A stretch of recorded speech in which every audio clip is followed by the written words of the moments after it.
Good morning, Damian. Good morning, Ray. Good morning, everybody.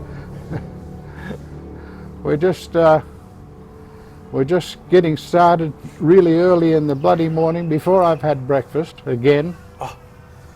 And but we want to chat. So what's been happening with you? Oh well, my dance card's getting kind of full. Oh, hang on. What?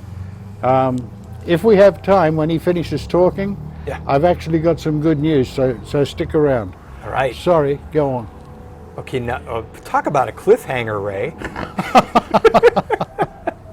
Suspense. It is good news, though. He shared it with me. It's awesome. And so anyway, my dance card is getting full because I signed up for Thai language classes, and they're 3 days a week, and it's a classroom setting in downtown. And I think it was the right choice for me, and I have some thoughts on that, on why learn the Thai language if you decide to become an expat here.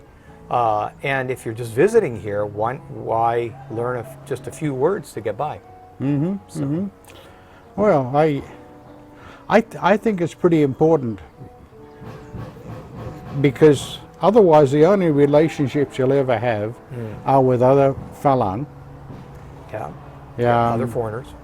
You know, the people, I think, respect you more if you try and speak at least some of their, and you get some of it. They really like it. I found a commonality living in the United States with our Mexican immigrants there, is that if you just try to attempt a little bit of Spanish, they really appreciate it. Now, at the same time, some people get frustrated with the Mexican people that come to the United States and don't speak a lick of English and don't want to try. And cut. Yes. Here comes the coffee. Oh my gosh. Really going to cut it there? No. You just wanted me to shut up. No, I didn't, he's going to be in front of the camera while you're trying to talk, and... I'll just go like this. Well, go ahead. Well, no, really, Ray. Yeah, we'll go on. Goodness gracious, Damian. Oh, good. Kapkun krap. Which is the latte? Aha. Right, I asked. Thank you. The big one. All right. Well, while I'm doing my sugar, a little water? Yeah, thank you. Excuse my boarding house reach there, Ray. Yeah. So, if you get frustrated by foreigners that come to your country where you're currently living, for not learning a lick of your own language, and you got to imagine it's hard on them. And boy, do you get a taste of how hard it can be on a visitor or an expat when you become one, and all of a sudden you have an empathy for those that were struggling in your own country. But the commonality that I see with the Mexican people and the Thai people is that they appreciate it when you try. Yeah. That if you just learn a few pleasantries and the polite way to say it, by comparison, the Spanish language is relatively easy to learn. And here it's a tonal language. Mm-hmm. And so you say a word with the wrong tone, it's a completely different word. So you almost have to learn it like you're learning to singing music or something like that. So that's a bit of a challenge. It's hard when I'm studying with flashcards to go my, all the different meanings of words. So, but I'm more of a participatory learner. So some people, like your lovely wife Jen, she will do one-on-one courses. Yeah. Okay. And for some people, that's the way to learn. Yeah. Some. For me, I need to interact in a group. In fact, I made a friend at the class, and we meet for more coffee, before class, to go through our notes and practice our pronunciations and that. And then when we get to class, they correct us again, the teacher. Teachers here are a very respected profession. Yeah, they are. Yeah. and you call them crew, crew, I believe it is. Crew or Ajahn. Ajahn, okay. So, in fact, they have a National Teachers Day where they appreciate just the teachers. Yes. Yeah.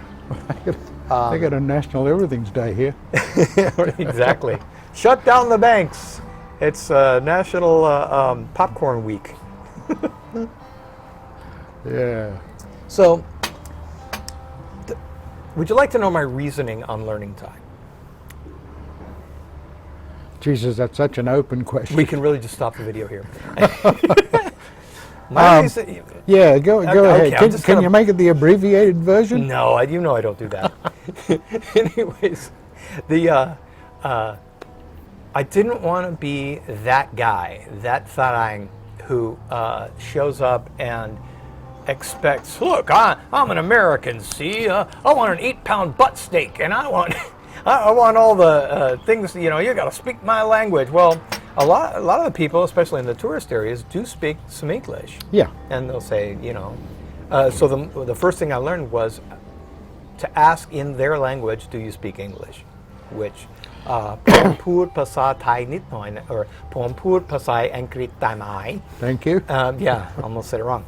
And if you do say it wrong, they'll correct you with a smile. Yeah. But yeah, I didn't want to be that guy who's just, insulated in a bubble, People talk about becoming immersed in a culture, yet they won't learn the language. So it's not easy, but then again, guys our age, right? We need something to keep that brain active. Oh, yes, we do. Yeah, so it's either this or crossword puzzles, whatever. But I chose language to just kind of keep it going, and so it's my continuing endeavor now in Thailand to learn the language. Yeah, my boredom breakers. Scrabble. Really? Cribbage. Okay. Dominoes. Netflix. All right. And YouTube. Okay. And videos. Oh, that's it. Gosh. That's it. I noticed you didn't put cooking in there. Well, why would I? I'm cooking so much less. Yeah, but you're single. Well, yeah. Well, and okay, that's another point about language, being single. Yeah. I don't have a Thai wife who can translate for me and go and negotiate the price of a motorcycle. If a dear friend's wife helped me with that recently when I bought the motorcycle. But yeah, just not having that resource. If you're flying solo as I am, you really have to learn. It's more reason to learn the language. Absolutely. Yeah. Yeah, I mean, you're going to have to, and if you choose to live alone, especially into your old age, I think you need to have a pretty good grasp of the language, because you're not just going to be asking for a pound of grapes. You're going to be talking to doctors and who speak some English, and nurses who speak zero English. And unless you've got someone to help you, you better know the language. Now, it wouldn't be the first time you and I pulled out our phones to do some Google Translate. Oh no! Right? No. Like when we showed up here today, the house music was a little bit loud, and I knew they'd be kind enough to turn it down. But I'm going to have to learn how to say in Thai, would you please turn down the volume of the music? Oh, then you'll make Google Translate. Now you're going to make me obligated to. Well, you can always turn me down. He's the master of the post-production. But yeah, language, it's going to have a lot of ups and downs, I'm sure. But I love those moments where it's like, I said it right. I did. And it kind of brings it home. Another thing I'd encourage you to do, if you do decide on a classroom setting, sit in on one of the classes. Check the teacher out. Even if they're teaching book 10, sit down and see what his or her style is before you select a teacher or commit long term. Now, a lot of people, when I was investigating different schools and ways to learn, since COVID, I understand that a lot of the classroom settings got shut down. So it's a lot of one-to-one teachers. And the first thing they ask you is, oh, do you need help getting an education visa? Because that's a popular visa where you can, if you can prove that you're studying, and they'll walk you through the process, and of course charge you a fee to help you get your long-term visa. But I decided not to. I'm on a retirement visa, and so I didn't need it. And plus the fact that I understand they test you. Immigration may test you. They may ask you to ask you some questions in Thai and expect you to answer in Thai to confirm that indeed you are studying Thai language. Oh, they will, yes. Yeah. Yes. Yeah, So- they tightened up on that a couple of years ago. Yeah. And because people were signing up for classes and not going. Right. You know. Well, and what if you got sick or something, then all of a sudden you're not taking your classes, and you could be exported or fined because you don't qualify for the visa.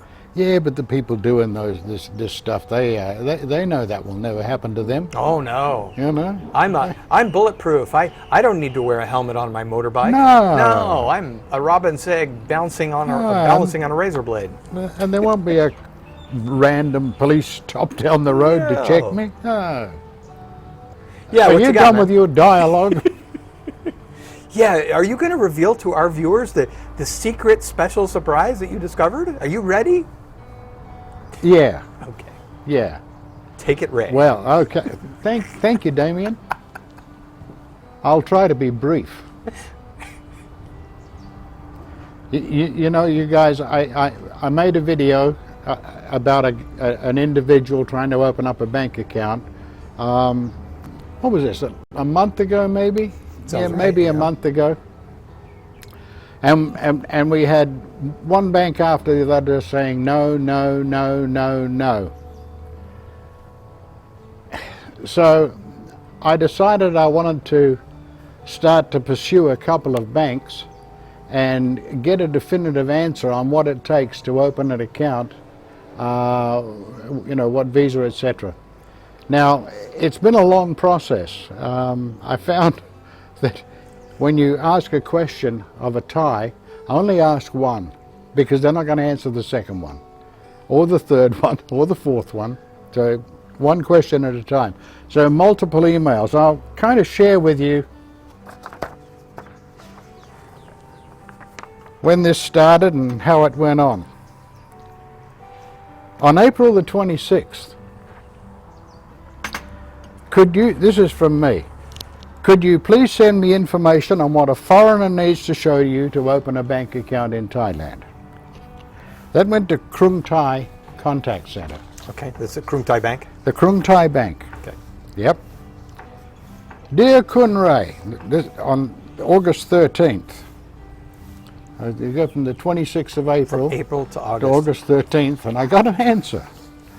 We would like to inform you that usually the required documents to open the account for retirement purpose. We request the minimum visa type is non-immigrant visa. However, if you have not applied for retirement visa, OX or OA, you are able to provide additional documents such as residence certificate issued from Immigration Bureau from each province, along with your citizen ID card from your country to open an account. On the same day, I replied to Krung Thai Bank and I said, thanks for the additional information.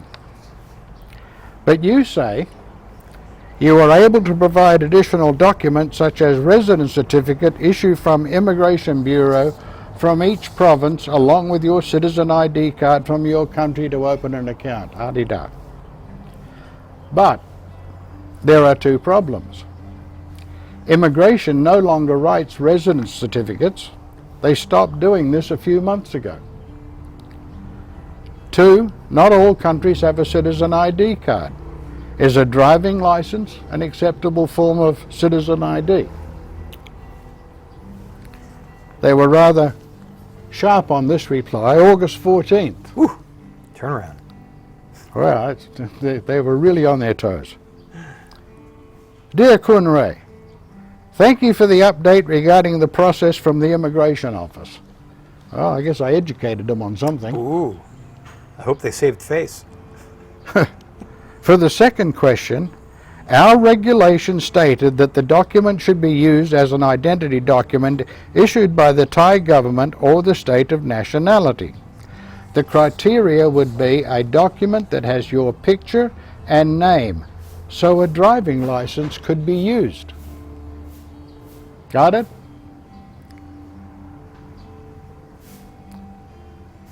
I went a little bit cross-eyed, but yeah, I got it. August 14th, I replied, "Thank you for the confirmation of a driving license being acceptable, but what can a person do about the residence certificate issue from Immigration Bureau from each province, since immigration no longer writes these letters?"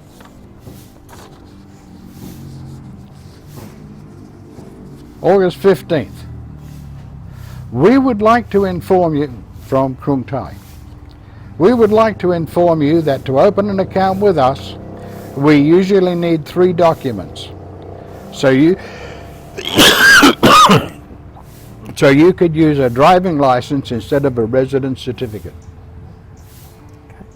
That has already been answered, but Well, it wasn't, not okay. Instead of. definitively it wasn't. And so, what you need, according to the Krung Thai Bank, you need your original passport, and obviously everyone's going to have that. They don't generally carry their copies around, you know. You need a non-immigrant visa, a long-stay visa, a work permit, or a retirement visa. Now, the only part in here that is not 100% clear to me, but I think I'm correct. It says non-immigrant visa. Well, a marriage visa is a non-immigrant. A retirement is a non-immigrant. A 90-day visa, non-immigrant. Are they all acceptable? I think so, but I have written them again last night to confirm, because I only got this last night.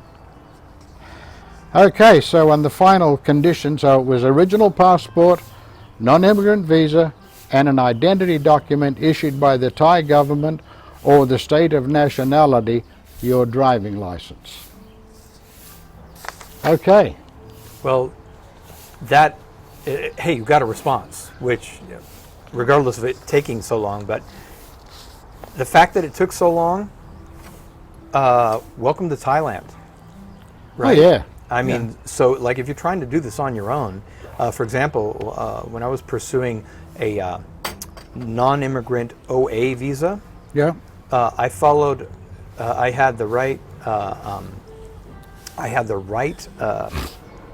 documentation per, not like some visa service, but per the Thai government website. I sent everything to their consulate in Washington, D.C. in the U.S., along with money order and everything. I triple-checked everything. You know, I went to the doctor, got a health cert, all the stuff that they required, proof of insurance, everything. And they sent the whole package back to me like a half a week before I was flying here, saying, "Sorry, you're supposed to do this online." You said online, not to do it online. So it's just an example, and you know, you just have to go with it, right? Oh yeah, the whole thing. That was my attitude through this whole process. So I'm just going to keep asking the questions. Yeah. You know, but you know, I don't know that another bank might have a different policy. You know, this is only Krung Thai Bank. And you don't know that they're not going to change their policy tomorrow. No, I don't. Yeah. No, I don't. Yeah. So it's. Would you recommend, if someone is going to pursue visa options when they get here, to get the 90-day non-immigrant?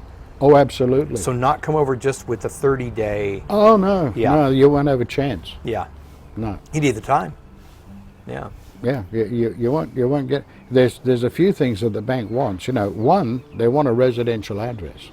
So Yes. you can't just come out here and stay in your hotel room and, you know.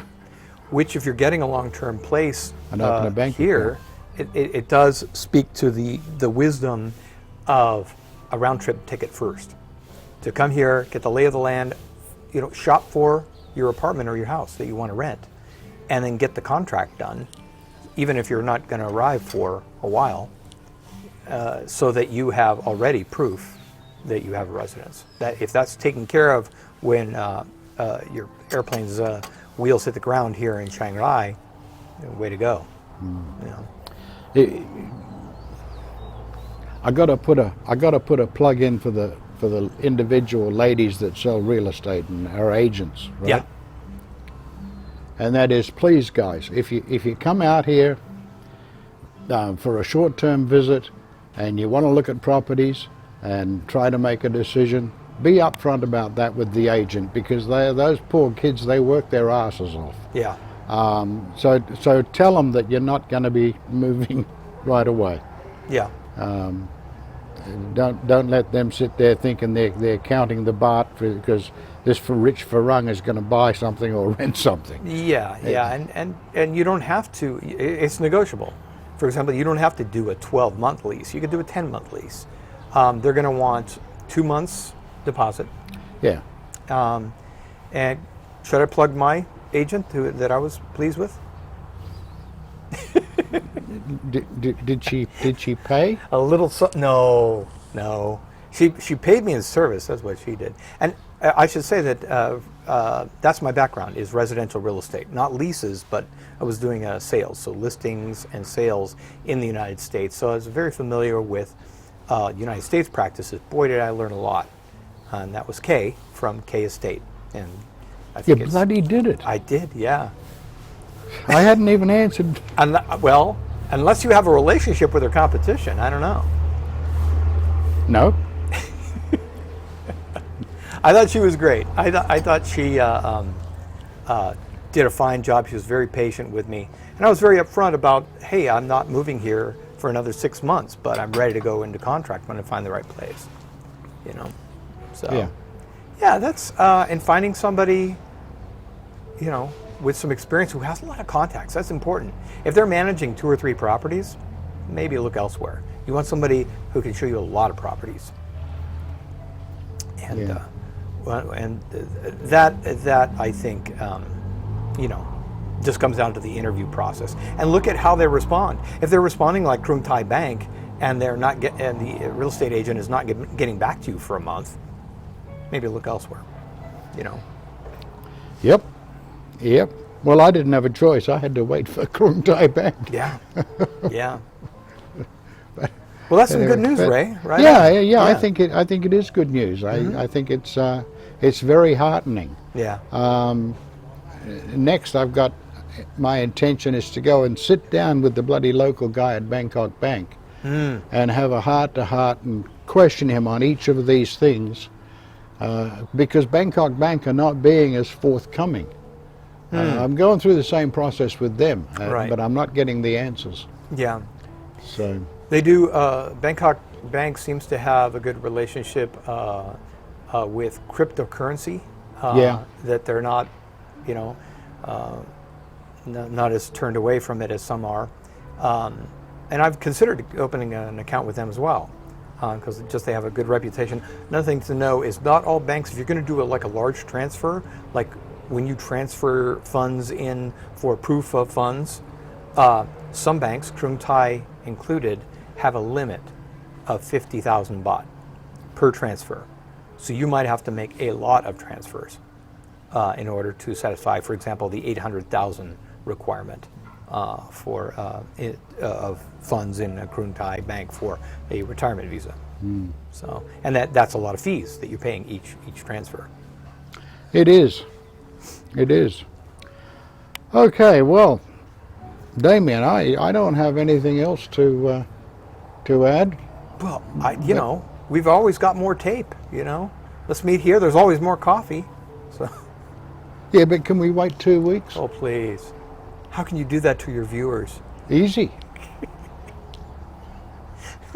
They probably want to wait 2 weeks. Yeah. So it's been an interesting week. So you're off to class again today, right? Yeah. I got to go meet my friend David and study a few more things, practice some pronunciations, and then blow it and order our coffee in English. Okay. Well, folks, I guess Damian's talked out.